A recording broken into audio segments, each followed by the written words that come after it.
selamat datang di Bataknesia Channel.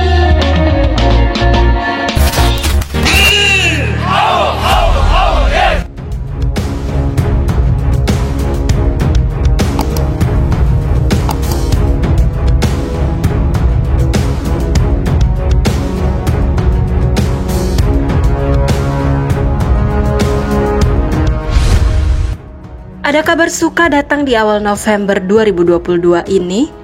Dua perwira menengah Korps Marinir TNI Angkatan Laut baru saja mendapatkan nasib baik atas karir militer mereka. Nasib baik itu diterima Kolonel Marinir Hari Indarto dan Kolonel Bob Osianto Siregar. Jadi ceritanya begini, tepat pada tanggal 1 November 2022 di lapangan hijau markas Korps Marinir Kuitang, Jakarta Pusat, dilangsungkan serah terima jabatan Komandan Brigade Infanteri 4 Marinir berdiri sendiri.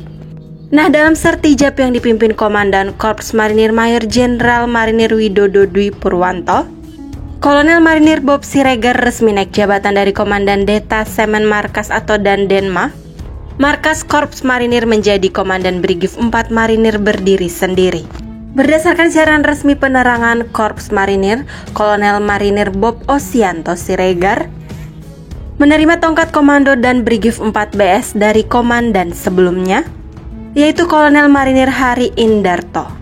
Pergantian berdasarkan surat keputusan dan Kormar nomor Sprint garing 2215 garing 10 Romawi garing 2022 tanggal 28 Oktober 2022.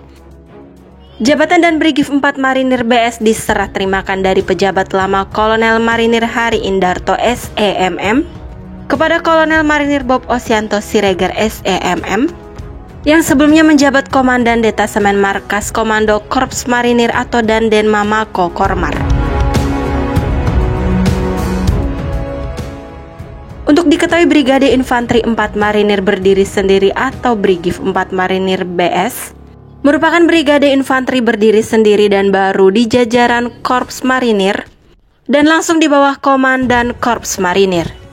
Karena Brigif 4 Marinir BS memiliki nilai strategis tersendiri sebagai kekuatan terpusat yang berada di daerah sebagai kekuatan militer.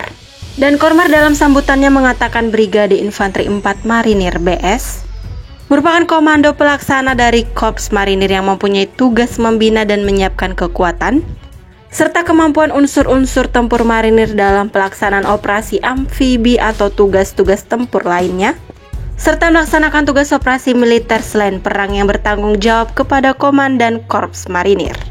Maka dari itu, melihat tantangan tugas tersebut tentunya dibutuhkan seorang komandan yang berkualitas dalam memimpin satuannya dan diharapkan akan mampu mendinamisasikan kinerja dan perilaku unsur-unsur yang dipimpinnya sehingga dapat terwujud kesiapan operasional satuan tersebut secara optimal dalam satu keutuhan sistem pembinaan yang bersinergi.